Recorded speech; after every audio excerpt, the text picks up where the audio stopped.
Jangan lupa kayak begini.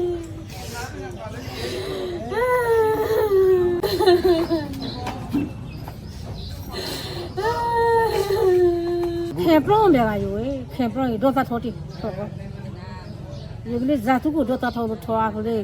အဆုံးမကိုအကျိုးအကောက်မြာလေအကျိုးနဲ့အကောက်မြာဝေ သာသာတို့ဖြင့်ဘုရားမြတ်စွာဘုရားရှင်နဲ့တကွာတရားတော်တန်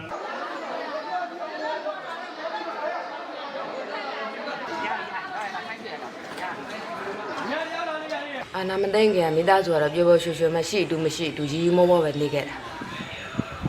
သူမရှိတော့ကျမတို့တားမယ်ဘုရုသွားပြီးအားကိုးပြီးနေရမှာ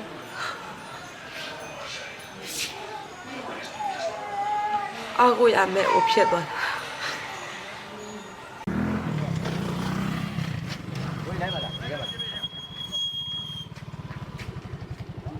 လူသိဖို့မလို့ရပုံနဲ့ပါသွားရတယ်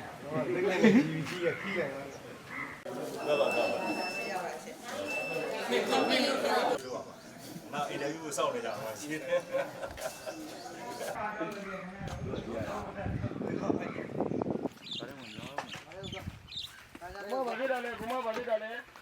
ပြန်အားကိုးဖို့ဆိုတာဘယ်လိုအားကိုးရတော့သူတို့ကဘယ်တေကုန်ကြပြီလေနောက်ထပ်တရောဘယ်လောက်ပေးတေကြအောင်မှာတော့ပေါ့နော်အဲ့လိုမေးဖို့ပဲပြန်ပြီးတော့ပြောဖို့ပဲရှိရတယ်လေသူတို့ကတေကုန်ရင်တို့တွေကကိုအောက်ကကလေးနဲ့တို့ကအတက်ကြီးသွားရင်ဖိုးကြီးဖြစ်မှာနဲ့ဒုက္ခပြတ်သွားလို့ဖြစ်သွားရင်ငတ်ဖို့ပဲရှိရတာပေါ့